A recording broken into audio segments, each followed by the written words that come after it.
हाँ भाई, welcome back class. Last time हम लोगों ने सिंपल हार्मोनिक मोशन में different type of simple harmonic motion के टाइम पीरियड निकालना सीखा था। ठीक है, स्प्रिंग ब्लॉक सिस्टम देख लिया था हम लोगों ने, सिंपल पेंडुलम देख लिया था। सिंपल पेंडुलम के मैंने आपको कुछ क्वेश्चंस होमवर्क में दिया था। पहला क्वेश्चन था कि find the time period of simple pendulum if length of the string L is comparable to radius of earth r is comparable to radius of earth r। तो टाइम पीरियड सेम रहेगा 2 pi under root of L by g, या फिर उसके बाद भी कुछ change हो जाएगी। ठीक है, उसके बाद हम ये फर्स्ट क्वेश्चन था होमवर्क का। ठीक है, सेकंड क्वेश्चन था होमवर्क का कि हाँ, अगर हमने इस पूरे मतलब मान के चला कि मेरे पास लेंथ जो है छोटी है as compared to radius of earth, तो मेरे पास टाइम पीरियड आ रहा था 2 pi under root of L by g in air.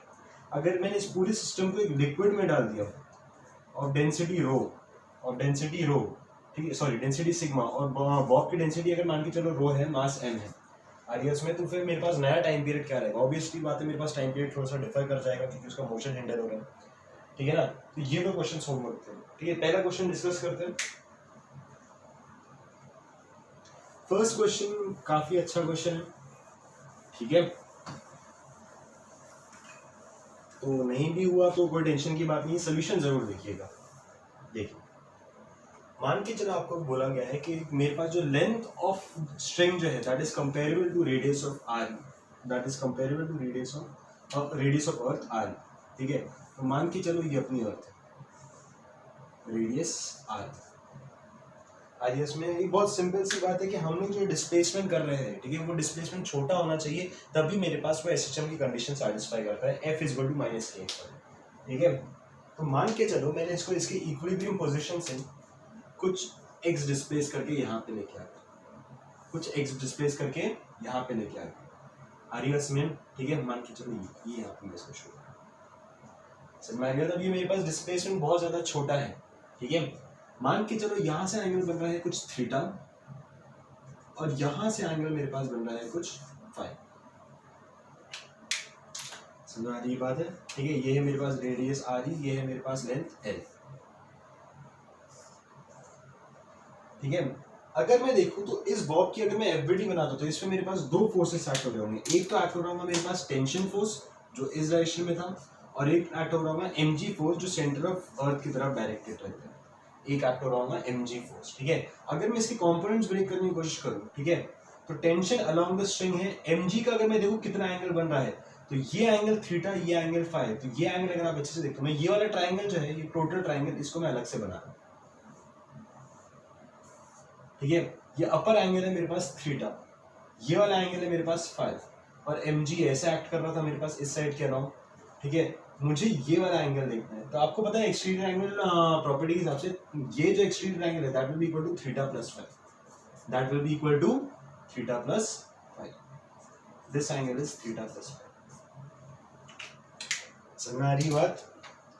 ठीक है, क्वेश्चन अच्छा है, टेंशन न दीजिए, लेकिन सोल्यूशन जरूर अच्छे से देखिएगा आरियस में। तो इसका मतलब अगर मैं देखूं टेंशन का कंपोनेंट जो है वो रिस्टोरिंग नेचर तो मेरे पास शो नहीं कर रहा हूँ।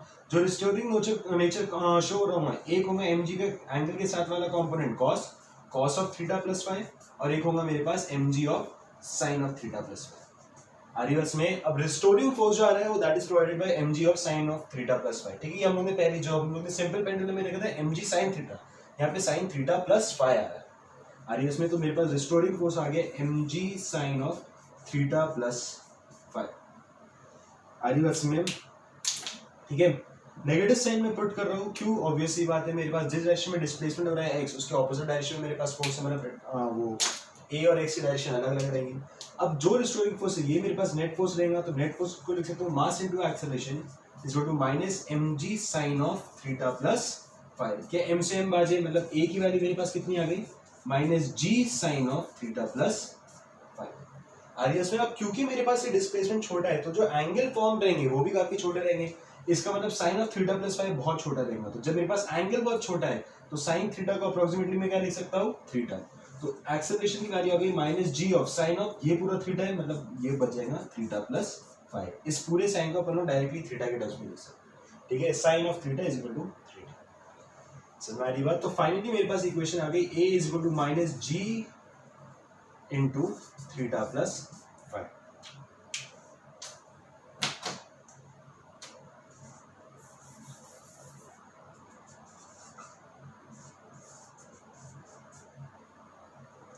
आ रही बात समझ में? ठीक है, अब सर अगर मैं थीटा देखूं तो थीटा ये वाला एंगल आ रही है उसमें, ये डिस्प्लेसमेंट एक्स है और ये लेंथ मेरे पास एल थी, तो इसको मैं एक अप्रोक्सीमेटली एक बहुत बड़े सर्कुलर रीजन का एक छोटा सा हिस्सा मान सकता हूँ। तो एंगल में कैसे डिफाइन करता हूँ, theta is equal to L by R, जहाँ पे रेडियस एल के बराबर है और जो लेंथ ऑफ आर्क है वो एक्स के बराबर है। तो थीटा को लिख सकता हूँ length of arc upon radius, length of arc was x upon radius was L. वैसे अगर मैं फाई की बात करूं तो फाई फिर से मैं लिखूंगा length of arc upon radius, length of arc was x and radius is r, तो एक्स अपॉन आर। समझ आ रही बात? ये x अपॉन एल से मुझे थीटा मिल गया, x अपॉन आर से मुझे फाई मिल गया। आर इसमें ये दोनों वैल्यूज यहाँ पे सब्स्टिट्यूट कर दूं। सर अब ये क्यों सब्स्टिट्यूट कर रहे हैं, क्योंकि एक्सेलरेशन इन टर्म्स ऑफ मुझे x चाहिए। कैसे निकालते थे time period, find the equilibrium position, equilibrium position से थोड़ा सा x डिस्प्लेस करो नेट फोर्स की इक्वेशन, नेट फोर्स की इक्वेशन को जो स्टैंडर्ड इक्वेशन ऑफ एसएचएम है a is equal to minus omega square x, उसके फॉर्म में कन्वर्ट करने की कोशिश करो। क्या फिलहाल कन्वर्टेड दिख रही है क्या, नहीं, थोड़ा बहुत सिमिलर नेचर है, लेकिन यहाँ पे थीटा दिखाई दे रहा है, यहाँ पे x दिखाई दे रहा है, तो मैंने थीटा और फाई दोनों का x के टर्म्स में डिनोट कर दिया। तो a is equal to minus g of theta को लिख सकता हूँ x by L plus phi को लिख सकता हूँ x बाय आर। तो x बाहर कॉमन ले सकता हूँ, तो a की वैल्यू आ गई minus g 1 by L plus 1 by r e into x. तो दोनों को अगर मैं कंपेयर करता हूँ स्टैंडर्ड इक्वेशन और जो अभी इक्वेशन एक्वायर हुई अपन को, तो उससे मुझे मिल गया कि omega square is equal to g into omega square is equal to g into 1 by L plus 1 by r. Omega square is equal to g into 1 by L plus 1 by r. तो यहाँ से omega कितना हो गया, under root of g into 1 by L plus 1 by r e. समझ आ गया? तो अगर आपके पास ओमेगा मिल गया तो टाइम पीरियड होता है 2 पाई बाय ओमेगा, मतलब हो जाएगा 2 pi upon omega is under root of g into 1 by L plus 1 by r. This is the final time period. ठीक है, ये टाइम पीरियड तब आता है जब length of string is comparable to radius of earth. अगर length of string बहुत ज्यादा छोटी है as compare to radius of earth, मतलब रेडियस ऑफ अर्थ काफी बड़ा है एज कंपेयर टू दिस, तो 1 बाय आर को मैं नेग्लेक्ट कर सकता हूं। तो मेरे पास सिर्फ 1 बाय एल, एल जब ऊपर जाएगा तो under root of L by g हो जाएगा। समझ में? तो वही फॉर्मूला मिल जाएगा जो अपन को पहले मिला था। ठीक है, अगर मैं 1 बाय आर को नेग्लेक्ट कर दूंगा। समझ में आ रही है बात? ठीक है, चलो नेक्स्ट क्वेश्चन।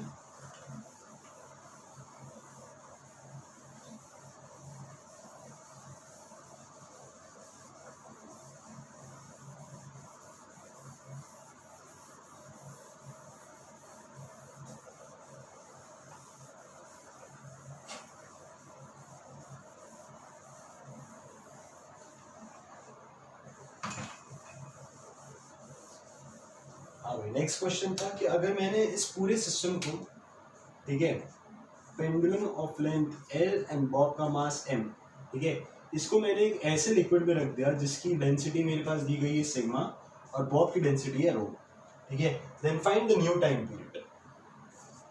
आलियस मैम, ठीक है, टाइम पीरियड निकालने का स्टेप्स याद करो। क्या था सबसे पहले, इक्विलिब्रियम पोजीशन, तो भाई यही रहेंगी, पता चल गया। नेक्स्ट स्टेप, इक्विलिब्रियम पोजीशन से उसको थोड़ा सा डिस्प्लेस करके दो, ठीक है, तो इक्विलिब्रियम पोजीशन से फालतू में नया डायग्राम क्यों बनाना भाई, इक्विलिब्रियम पोजीशन से उसको मैंने थोड़ा सा एक्स डिस्प्लेस करके देखा। आरियस मैन, तो अगर मैं इस पे फोर्सेस देखूंगा तो इस पे एक फोर्स तो लग रहा हूँ mg, एक फोर्स लग रहा हूँ टेंशन, और एक और फोर्स लग रहा हूँ बॉयंसी फोर्स। बॉयंसी फोर्स याद करो क्यों लगता था, जब भी कोई ऑब्जेक्ट लिक्विड को डिस्प्लेस कर रहा था, जब ये बॉब डूबा है तो फिर लिक्विड को डिस्प्लेस किया इसने, तो उस पे मेरे पास एक अपवर्ड फोर्स लग रहा था due to the liquid, due to the pressure difference created by the liquid. आरियस में, और बॉयंसी फोर्स की वैल्यू क्या रहती थी, कुछ तुम्हारा कुछ हमारा, density of liquid, volume of object immersed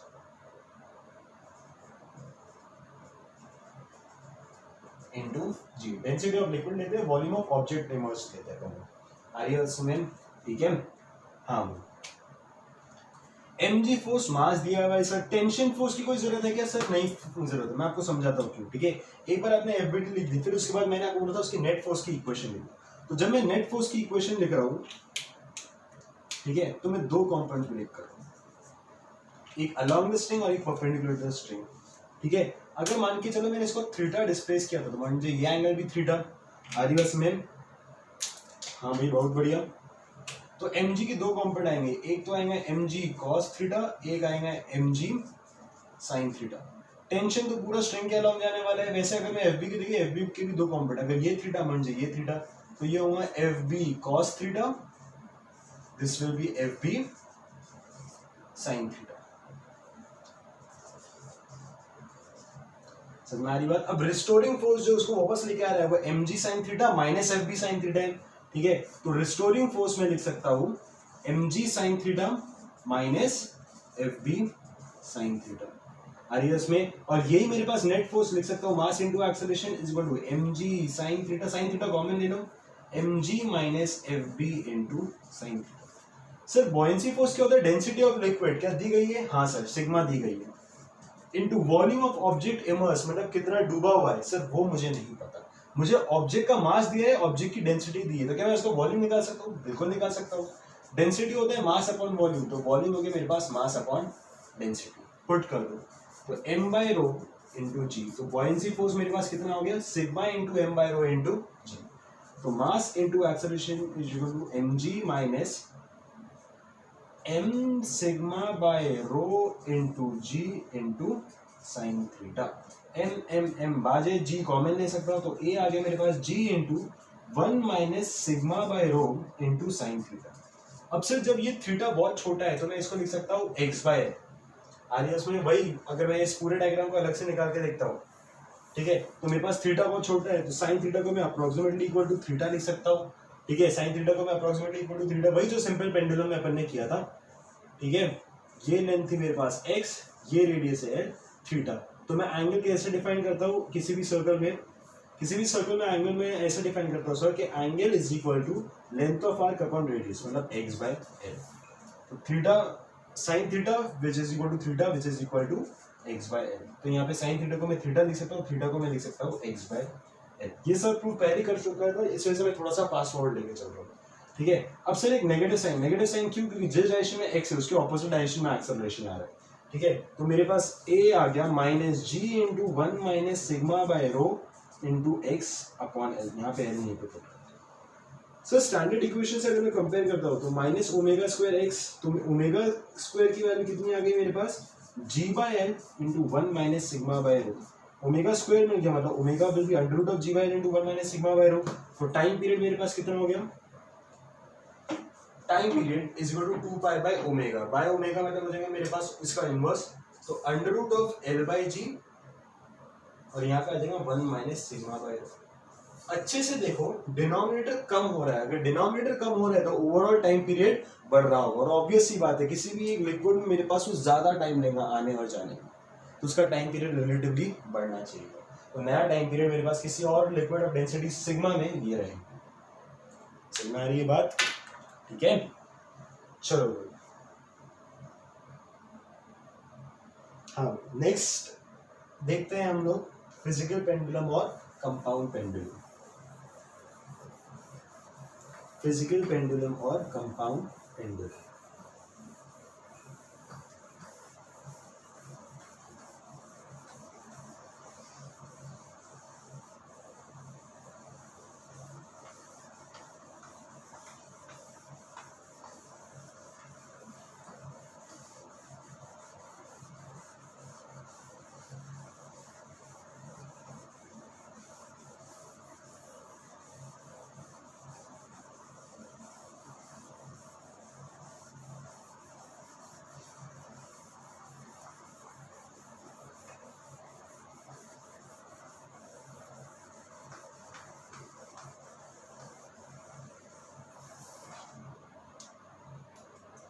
हाँ, मान के चलो इस मार्कर को नोटिस करो, ठीक है। अगर मार्कर को मैंने वर्टिकल रखा हुआ है, क्या ये इधर उधर मूव कर रहा है, क्या ऑसिलेट हो रहा है, क्या नहीं। लेकिन मान के चलो मैंने इसको, मतलब ये इस टाइम फिलहाल इक्विलिब्रियम पोजीशन पे, अगर मैंने इसको इसके इक्विलिब्रियम पोजीशन से थोड़ा सा डिस्प्लेस करके रिलीज कर दिया, और इसमें जैसे मैं रिलीज करता हूँ मार्कर वापस अपने इक्विलिब्रियम पोजीशन में। अब अगर मान के चलो ये रुकता नहीं है तो ये बार बार ऐसा ऐसा ऑसिलेट करना स्टार्ट कर देगा। आगे बात में, ठीक है। मतलब एक तरीके से देखा जाए कि मैं किसी भी ऑब्जेक्ट को, उसमें किसी भी ऑब्जेक्ट को अगर मैंने हिंज करके अगर रिलीज कर दिया तो क्या वो मेरे पास ऑसिलेट करने लग रहा है क्या? हाँ या नहीं? नहीं सर, ऐसा नहीं। सुनो, मान के चलो मेरे पास कोई रैंडम ऑब्जेक्ट है, उसको इस पॉइंट के अबाउट मैंने हिंज करके रखा हुआ है, उसको इस पॉइंट के अबाउट हिंज करके रखा हुआ है। अब कोई भी रैंडम ऑब्जेक्ट ऑसिलेट करेगा या नहीं करेगा, या फिलहाल इक्विलिब्रियम पोजीशन पे, वो हम लोग कैसे डिफाइन करते हैं समझाता हूँ मैं। जैसे कि अगर मैं आपको मार्कर का एग्जांपल वापस बताऊं, ठीक है, अगर मैं आपको मार्कर का एग्जांपल वापस बताता हूँ, ठीक है, मार्कर को जब मैंने यहाँ पे रखा हुआ था, ठीक है, कोई ऑसिलेशन नहीं हो रहा था, जब मैंने उसको यहाँ से मूव कर दिया, अपनी इक्विलिब्रियम पोजीशन से मूव कर दिया, तो ये वापस आ क्यों रहा है? कौन सा रिस्टोरिंग फोर्स एक्ट कर रहा है इस पे? mg का रिस्टोरिंग फोर्स एक्ट कर रहा है, mg का रिस्टोरिंग फोर्स एक्ट कर रहा है। अब सिंपल पेंडुलम में जब मैंने देखा था, तो मेरे पास लेंथ ऑफ स्ट्रिंग बहुत ज्यादा थी और स्ट्रिंग मासलेस थी, मतलब पूरा मास मेरे पास इस बॉब के अंदर, मतलब एक पॉइंट के ऊपर था। तो स्ट्रिंग सिंपल पेंडुलम मेरे पास एक पॉइंट ऑब्जेक्ट के मोशन के बारे में बात कर रहा था। सिंपल पेंडुलम एक पॉइंट ऑब्जेक्ट के मोशन के बारे में बात कर रहा था। ऑन दी अदर हैंड जब मैं मार्कर की बात कर रहा हूँ, जब मैं मार्कर की बात कर रहा हूँ आईएस में, तो मार्कर में क्या मेरे पास सिर्फ एक पॉइंट ऑब्जेक्ट है, एक मैसिव ऑब्जेक्ट है, एक मैसिव ऑब्जेक्ट है, कलेक्शन ऑफ पॉइंट ऑब्जेक्ट्स है आईएस में, ठीक है। तो इसका जो टोटल एमजी, क्या वो सिर्फ ऊपर से पास हो रहा है या सिर्फ नीचे से पास हो रहा है, या उसके टोटल सेंटर ऑफ मास से पास हो रहा होगा? कहाँ से पास हो रहा होगा?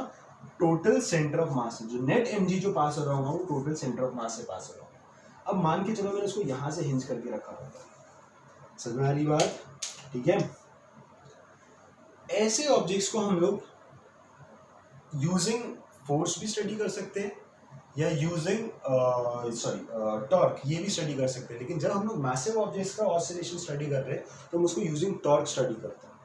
आरी बस में, ठीक है। अब देखो, जब इनिशियली इस पोजीशन पे था, तो जहां पे एक्सिस ऑफ रोटेशन है, क्या वहीं से मेरे पास, उसी लाइन से मेरे पास क्या बोलते हैं, ये पास हो रहा था, mg पास हो रहा था आरिवस में। तो अगर इस एक्सिस ऑफ रोटेशन, अगर मैं mg का टॉर्क निकालने की कोशिश करूं, mg का टॉर्क निकालने की कोशिश करूं, तो mg का टॉर्क जो होगा, टॉर्क होता है मेरे पास r क्रॉस f, टॉर्क होता है मेरे पास r क्रॉस f आरिवस में, ठीक है। तो अगर मैं r देखूं, r वेक्टर हो गया ये, f वेक्टर हो गया मेरे पास ये, तो r और f के बीच में एंगल कितना हो गया? r क्रॉस f होता है मतलब rf sin थीटा, ठीक है। r और f के बीच में एंगल कितना हो गया सर? 0 डिग्री, क्योंकि दोनों सेम डायरेक्शन में जा रहे हैं, तो साइन ऑफ 0 कितना होता है? 0।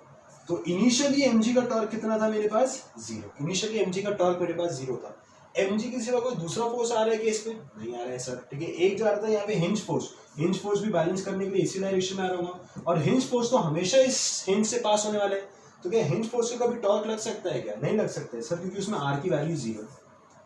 mg के लिए r की वैल्यू 0 नहीं थी, लेकिन उसका इनिशियल टॉर्क 0 था, क्योंकि उसका थीटा 0 बन रहा था। और इसमें हिंज फोर्स का तो टॉर्क हमेशा 0 रहेगा, क्योंकि उसमें r की वैल्यू 0 थी। समझ में आ रही बात? ठीक है। इसका मतलब अगर मैं इनिशियल देखूं, तो मेरे पास दो टॉर्क आ सकते हैं, torque due to hinge force plus torque due to mg। अब torque due to hinge force तो हमेशा 0 रहेगा, ठीक है, these are the net torque. Torque due to hinge force तो हमेशा 0 रहेगा, क्योंकि सर उसके लिए मेरे पास r की वैल्यू 0 है, ठीक है। जहां पे हिंज है वहीं से मेरे पास फोर्स भी पास हो रहा है, तो उसका टॉर्क तो हमेशा 0 रहेगा। बचा मेरे पास mg का टॉर्क। इनिशियली मेरे पास mg का टॉर्क भी कितना था? 0। तो नेट टॉर्क कितना हो गया मेरे पास? 0। अगर नेट टॉर्क 0 है, नेट फोर्स 0 है, तो क्या मेरे पास ऑब्जेक्ट को मूव करने की जरूरत है क्या? नहीं सर। इस वजह से इनिशियली वो इक्विलिब्रियम में था। लेकिन मान के चलो अगर मैंने उसको ऐसा डिस्प्लेस कर दिया था,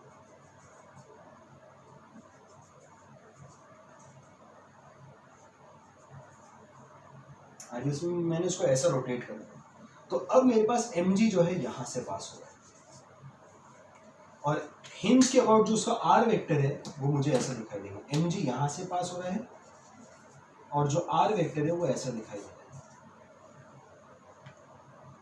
आरियस में। तो क्या अब r और mg के बीच में क्या एंगल 0 है क्या? नहीं सर, एंगल 0 नहीं है। तो मेरे पास टॉर्क ड्यू टू mg 0 आ रहा होगा या नॉन 0 आ रहा होगा? सर नॉन 0 आ रहा होगा।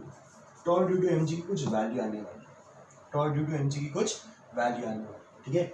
r into mg into sine theta. Hinge force का टॉर्क कितना रहेगा? 0। तो नेट टॉर्क में लिख सकता था हिंज फोर्स का टॉर्क प्लस mg का टॉर्क। हिंज फोर्स का टॉर्क तो 0, लेकिन mg का टॉर्क 0 है क्या? नहीं। अब एक नॉन 0 टॉर्क आ रहा है आरियस में, नॉन 0 टॉर्क। तो नेट टॉर्क को मैं लिख सकता हूँ आई अल्फा। अब सर अल्फा अगर आप देखोगे, तो जब मैंने उधर घुमाया है, तो mg का टॉर्क किस डायरेक्शन में आ रहा है? r, क्रॉस एफ, मतलब वो उसको ऐसा क्लॉकवाइज घुमाने की कोशिश कर रहा है। मतलब जिस डायरेक्शन में आपने डिस्प्लेस किया है, जिस डायरेक्शन में थीटा है, उसके ऑपोजिट डायरेक्शन में वो घुमाने की कोशिश कर रहा है, मतलब उसके ऑपोजिट डायरेक्शन में अल्फा आ रहा है। तो घुमाया आपने थीटा ऐसा था और अल्फा आ रहा ऐसा है, तो इसलिए मैं नेगेटिव साइन पुट कर रहा हूँ, क्योंकि एक रिस्टोरिंग नेचर आ रहा है। तो यहाँ पे मैं लिख सकता हूँ I alpha is equal to minus r m g sine theta आरियस में, ठीक है। तो अल्फा में लिख सकता हूँ minus r m g sine theta upon I, where I is the moment of inertia about this axis. I is the moment of inertia about this axis. जिस एक्सिस के बाद रोटेट कर रहे हो उस एक्सिस के बाद अपन लोग मोमेंट ऑफ इनर्शिया लिखते थे, ठीक है। याद होगा रोटेशन में ही अपन लोगों ने काफी कुछ प्रैक्टिस किया था, समझ में आ रही है बात, ठीक है। इसका मतलब जब मेरे पास कंपाउंड पेंडुलम आ रहा था, ठीक है, तो उसके जो ऑसिलेशन की स्टडी कर रहा हूँ मैं, कौन से इससे स्टडी कर रहा हूँ, लीनियर वेरिएबल्स या एंगुलर वेरिएबल्स, एंगुलर वेरिएबल्स, समझ में आ रही है बात, ठीक है। लीनियर वेरिएबल से भी आप स्टडी कर सकते हो, लेकिन लीनियर वेरिएबल में मेरे पास जो है नेट फोर्स यहाँ पे लग रहा है और वो मेरे पास क्या बोलते हैं आर डिस्टेंस यहाँ पे, ठीक है। एंगुलर वेरिएबल से बस मेरे पास एक फील अच्छी आती है, लीनियर वेरिएबल से भी मैं सेम तरीके से सॉल्व कर सकता हूँ। एक बार मैंने सेंटर ऑफ मास पे मास मान लिया, मतलब मैं पूरे ऑब्जेक्ट को एक पॉइंट मास में कन्वर्ट कर सकता था और वो वही सिंपल पेंडुलम में चेंज हो चुका। आ रही बात समझ, ठीक है। हाँ बिल्कुल, तो मेरे पास अल्फा की वैल्यू आ गई minus r m g upon I sine theta. समझ में आ रही बात, मतलब क्या मेरे पास एक रिस्टोरिंग अल्फा आ रहा है, हाँ या नहीं। तो अगर रिस्टोरिंग अल्फा आ रहा है मतलब वो वापस उसको इक्विलिब्रियम पोजीशन पे लाएगा, लेकिन जैसे जैसे खींच के इक्विलिब्रियम पोजीशन पे लाएगा तो वहां पे आके रुक जाएगा क्या, नहीं सर, उसने एक एंगुलर वेलोसिटी अचीव कर रखा है, तो उसके आगे वापस आगे जाएगा, फिर वापस घूम के आएगा, फिर आगे जाएगा, फिर वापस घूम के आएगा, और ऐसे मेरे पास ऑसिलेशंस स्टार्ट हो जाएंगे। समझ में आ रही बात, ठीक है। तो ऐसा टाइप का सिस्टम, ठीक है, एक ऐसा ऑब्जेक्ट, एक ऐसा मैसिव ऑब्जेक्ट जो किसी पॉइंट के अबाउट मैंने उसको हिंज करके रखा हुआ है और उस पॉइंट के अबाउट ऑसिलेट कर रहा है, आ रही है उसमें, ठीक है। ऐसे ऑब्जेक्ट को अपन लोग बोलते हैं फिजिकल पेंडुलम या कंपाउंड पेंडुलम। मतलब ये सिस्टम, ये एक फिजिकल पेंडुलम है। इसकी जगह मान के चलो तो मैंने ये नोटबुक, सॉरी, अगर ये मैंने रैकेट ले लिया, ये मेरे पास एक फिजिकल पेंडुलम है, आ रही बात समझ, ठीक है।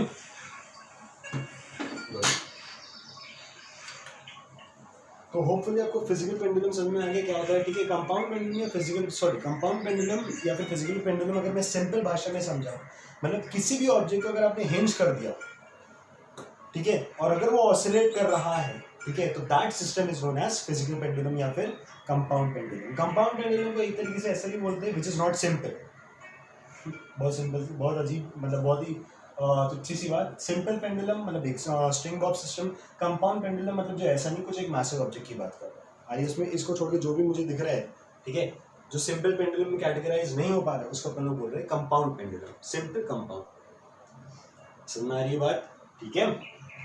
चलो ये तो मैंने आपको बस कंपाउंड पेंडुलम का थोड़ा सा इंट्रोडक्शन दिया है, ठीक है। कंपाउंड पेंडुलम होता क्या है, अब कंपाउंड पेंडुलम अपन लोग पूरा स्टडी करेंगे अच्छे से।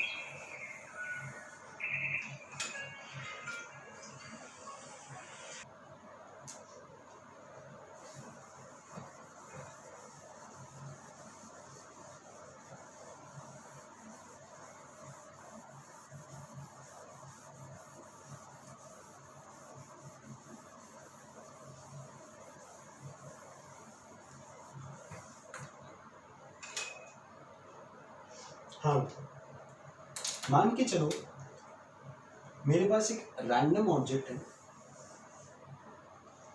ठीक है, जिसको मैंने इस पॉइंट के अबाउट हिंज कर रखा, इस पॉइंट के अबाउट हिंज कर रखा हूँ। मतलब मेरे पास जो मोमेंट ऑफ इनर्शिया जो निकालना रहेगा वो इस एक्सिस के अबाउट निकालना पड़ेगा, ठीक है, इस एक्सिस के अबाउट रोटेशन होने वाला है। यहाँ से मान के चलो यहाँ पे मेरे पास सेंटर ऑफ मास लाई कर रहा है, यहाँ पे मेरे पास सेंटर ऑफ मास लाई कर रहा है। तो अगर मैं इनिशियली देखूँ, इनिशियली अगर मैं देखता हूँ तो इनिशियली मान के चलो मेरे पास सिस्टम कुछ ऐसा था जिसमें सेंटर ऑफ मास एग्जैक्टली नीचे था, तो इनिशियली क्या इक्विलिब्रियम पोजीशन पे था। अब यहाँ से मैंने इसको यहाँ तक डिस्प्लेस कर दिया, मान के चलो कुछ थीटा डिस्प्लेस किया, कितना डिस्प्लेस किया है, थीटा, ठीक है। ऑब्वियसली बात है ये थीटा जो है दिस इज वेरी स्मॉल, क्यों मैंने स्मॉल रखा है, ताकि वो एसएचएम की कंडीशन जो है सेटिस्फाई कर सके। वहाँ पे F is equal to minus k x था, यहाँ पे tau is equal to minus k theta रहेगा। वहाँ पे एफ की जगह अब यहाँ पे टॉर्क आ गया, तो एक्स की जगह यहाँ पे अब थीटा आ गया। आई बस में, ठीक है। तो वहां पे मेरे पास बेसिक इक्वेशन क्या दी थी, a is equal to minus omega square x. यहाँ पे बेसिक इक्वेशन क्या आएगी, alpha is equal to minus omega square theta. ठीक है, तो अब मेरे पास बेसिक इक्वेशन जो है कंपाउंड पेंडुलम के लिए ये है। तो पहले स्टेप क्या रहता है कि स्टेप्स वही है सर, पहला इक्विलिब्रियम पोजीशन पता करो, इक्विलिब्रियम पोजीशन से थोड़ा सा थीटा डिस्प्लेस करो और फिर उसके बाद उसकी नेट टॉर्क की इक्वेशन। तो एक ही टॉर्क कराऊंगा मेरे पास mg का, आदिवास में, ठीक है। mg फोर्स मेरे पास नीचे एक्ट कर रहा था, ठीक है, ये एंगल थीटा था, मान लीजिए ये एंगल थीटा, ठीक है। मान के चलो यहाँ से यहाँ तक जो डिस्टेंस है from the axis centre of mass का जो डिस्टेंस है उसको मैं बोल रहा हूँ L of centre of mass, L of centre of mass, r की जगह में एल से डिनोट कर रहा हूँ, स्टैंडर्ड नोटेशन है आदिवास में, ठीक है। तो यहाँ से यहाँ तक जो सेंटर ऑफ मास का डिस्टेंस है from the axis to centre of mass that is LCU, ठीक है। और थीटा जो बन रहा है दोनों के बीच में, आर वेक्टर और फोर्स वेक्टर के बीच में, दैट इज एंगल थीटा ये, और mg मेरे पास यहाँ पे एक्ट हो रहा था। तो मैं लिख सकता हूँ net torque is equal to torque due to mg which is equal to mg into r into sine theta, और r की वैल्यू कितनी मेरे पास LCO, ठीक है, LCO।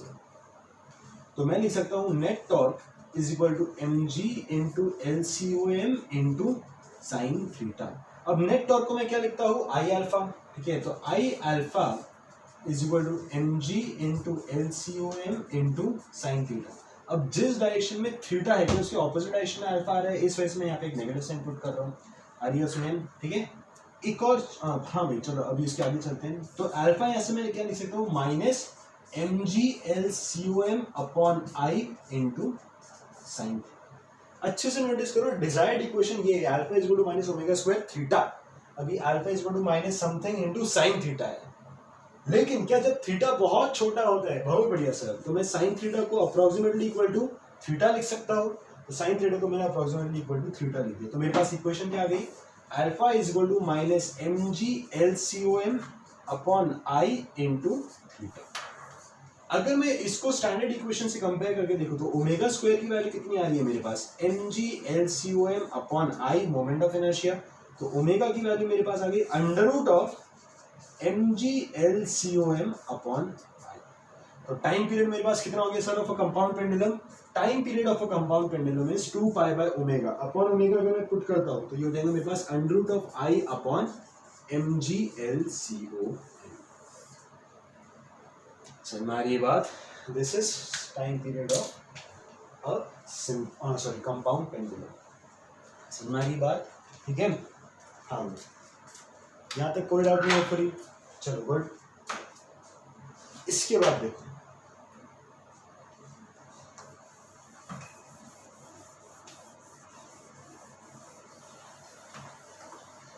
अगर मान के चलो सर कंपाउंड पेंडुलम सर क्या है सर, इतना बड़ा बड़ा ऑब्जेक्ट फालतू में क्रॉस वॉर कर दिया, चलो यार ठीक है यार मान ली आपकी बात, लेकिन क्या मैं इस कंपाउंड पेंडुलम को एक सिंपल पेंडुलम में कन्वर्ट कर सकता हूँ क्या सर? बिल्कुल कर सकते हो सर, तुम्हारी मनोकामनाएं पूरी की जाएगी, कोई टेंशन की बात नहीं, ठीक है।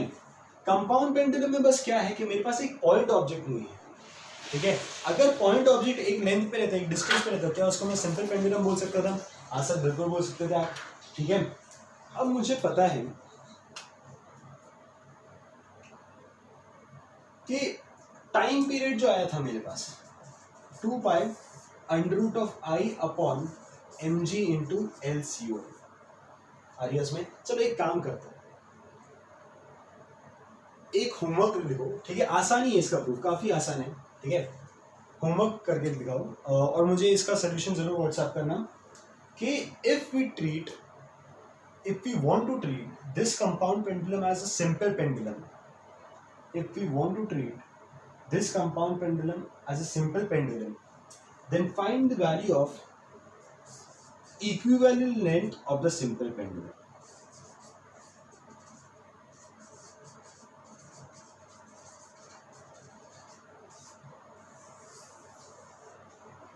Find the value of equivalent length of simple pendulum, ठीक है। ये ट्राई जरूर करना, ठीक है। हो सकता है थोड़ा टाइम लगे क्योंकि आप लोगों ने फर्स्ट टाइम देखा है, लेकिन इसको आप कर जरूर सकते हो। सिंपल पेंडुलम मतलब मैं इसको कैसे कन्वर्ट करना चाहता हूँ कि मेरे पास पूरा मास जो है एट एक पॉइंट मास में कन्वर्ट हो जाए एम, आर्या सुनी में, ठीक है। चलो बोल,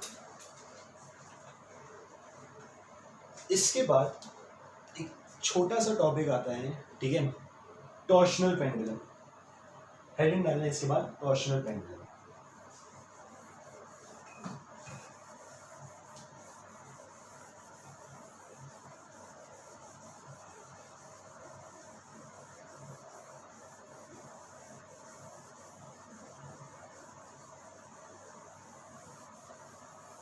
हेडिंग डालिए टॉर्शनल पेंडुलम।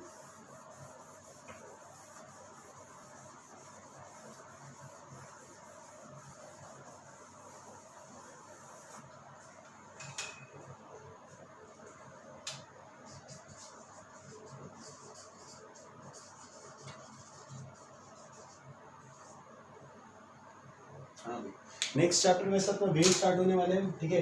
वेव्स मतलब प्योर एसएचएम का एप्लीकेशन रहेगा, ठीक है ना। तो थोड़ा सा एसएचएम फेजर वगैरह वापस से रिवाइज कर लेना जो स्टार्टिंग का बेसिक था, ठीक है। टाइम पीरियड का अपना उसमें उतना ज़्यादा काम फिलहाल नहीं आने वाला है, सिर्फ स्प्रिंग ब्लॉक सिस्टम का मैक्सिमम अपन लोगों को काम आने वाला है, ठीक है। उसके आगे अपन लोग थोड़ा सा उसको और थोड़ा फर्दर स्टडी करेंगे। तो आज टॉर्शनल पेंडुलम ये अपना लास्ट टॉपिक रहेगा। कल जो है अपन लोग एक छोटा सा टॉपिक बचा है सुपर पोजिशन ऑफ एसएचएम, फिर उसके बाद वेव मोशन स्टार्ट करते हैं, ठीक है। फिलहाल टॉर्शनल पेंडुलम मान के चलो मेरे पास एक ऐसा सिस्टम है, ठीक है। एक थ्रेड है, ठीक है। थ्रेड से एक मैंने डिस्क अटैच कर रखी है उसके सेंटर में, ठीक है। थ्रेड से मैंने एक डिस्क अटैच करके रखी है उसके सेंटर पे, मतलब मान के चलो ये मेरे पास थ्रेड है और मुझे जो डिस्क है वो कुछ ऐसी दिखाई देगी, हॉरिजॉन्टल है डिस्क। डिस्क जो है वो अपनी हॉरिजॉन्टल है, ठीक है। और एग्जैक्ट सेंटर पे यूनिफॉर्म डिस्क है मेरे पास, एग्जैक्ट सेंटर पे मैंने उसको थ्रेड से जोड़ रखा है। आइए से मतलब सिस्टम इमेजिन कर लिया होगा आपने। हाँ, मान के चलो इस डिस्क को मैंने थोड़ा सा ऐसा रोटेट किया, जैसे मैं डिस्क को रोटेट करता हूँ तो क्या थ्रेड भी मुड़ी होंगी, हाँ या नहीं, ठीक है। तो डिस्क को जैसे जैसे मैंने रोटेट किया थ्रेड भी मेरे पास साथ साथ हुआ, ठीक है। और फिर मैंने डिस्क को रिलीज कर दिया, जैसे मैं रिलीज करूंगा तो थ्रेड वापस अपने ओरिजिनल कंडीशन में आने के लिए एक रिस्टोरिंग टॉर्क लगा रही होगी। क्या लगा रही होंगी? एक रिस्टोरिंग टॉर्क। जैसे ही आपने उसको थोड़ा सा रोटेट करके छोड़ दिया था तो थ्रेड वापस अपने ओरिजिनल शेप में आना चाहती है। ओरिजिनल शेप में आने के लिए उसको डिस्क को भी साथ साथ लाना पड़ेगा, मतलब डिस्क के ऊपर वो एक टॉर्क, एक रिस्टोरिंग टॉर्क लगा रही होगी। क्या लगा रही होंगी? एक रिस्टोरिंग टॉर्क। आइए इसमें मतलब जैसे आपने रोटेट करके छोड़ा था रिस्टोरिंग टॉर्क लगाया, वापस नेचुरल पे आया। लेकिन क्या यहाँ पे आके रुक गई क्या सर? नहीं सर, अभी उसने ओमेगा अचीव कर रखा। जैसा घुमा के ला रहे हो, ठीक है, तो उस घुमाने की वजह से, उस एंगुलर एक्सेलरेशन की वजह से एक ओमेगा आ गया होगा, और वो ओमेगा की वजह से वो और आगे और वो ऐसे ऐसे घूम रही होगी। आइए इसमें वो सिस्टम पूरा ऐसे ऐसे ऑसिलेट कर रहा होगा।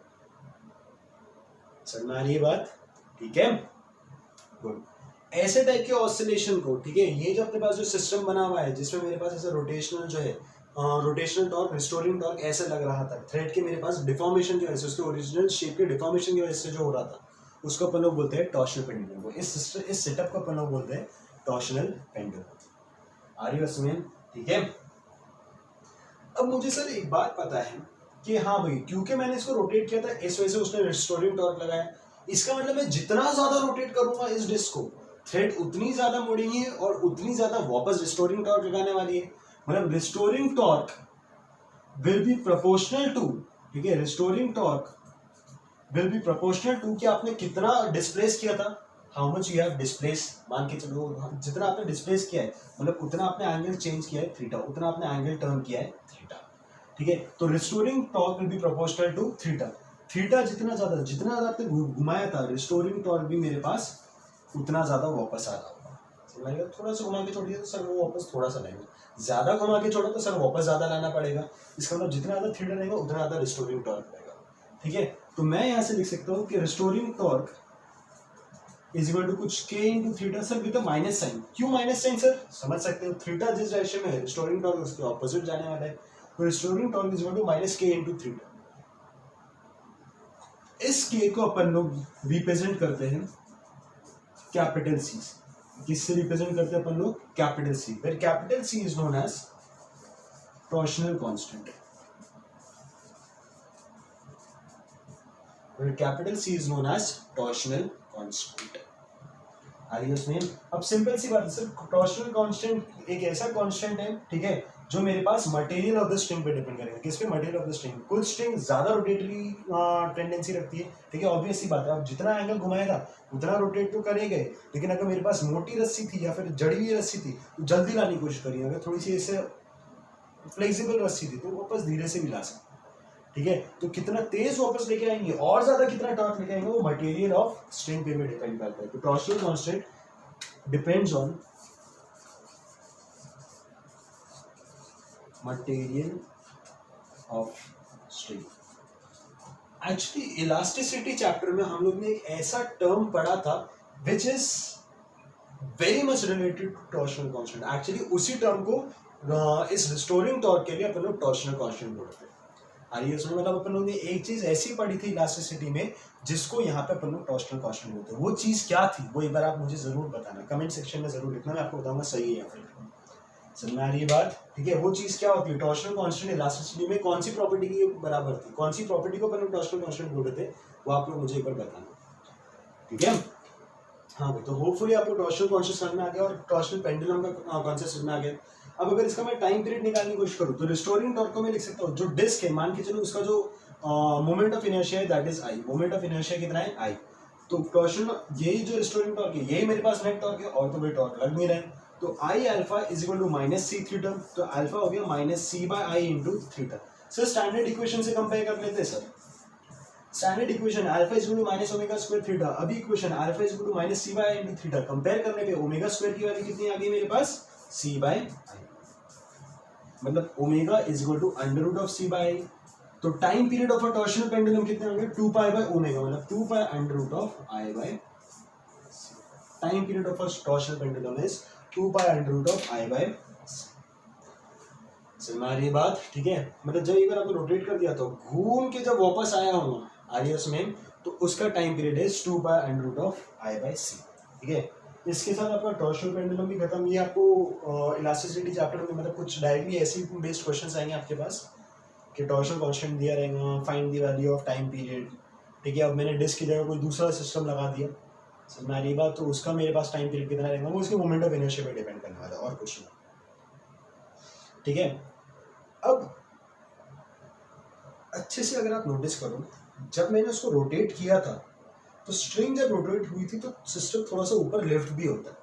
जब भी आप किसी सिस्टम को थ्रेड को अगर रोटेट करते हो तो थ्रेड रोटेट होने पे वो थोड़ी सी कंप्रेस होगी, मतलब सिस्टम थोड़ा सा ऊपर लिफ्ट हुआ। समझ में आ रही बात? जैसे आपने रिलीज किया तो वापस नेचुरल एंड पे ही मतलब सिस्टम वापस नीचे आया, फिर से रोटेट हुआ मतलब फिर से सिस्टम ऊपर गया, फिर से नीचे आया मतलब फिर से ऊपर गया था, फिर से नीचे आ गया। तो ऊपर नीचे ऊपर नीचे ऊपर नीचे, तो बेसिकली इस टॉर्शनल पेंडुलम में दो टाइप के ऑसिलेशन हुए, एक रोटेटरी ऑसिलेशन और एक अप डाउन ऑसिलेशन। और इसमें एक आ रहा है रोटेटरी ऑसिलेशन और एक आ रहा है मेरे पास अप डाउन ऑसिलेशन।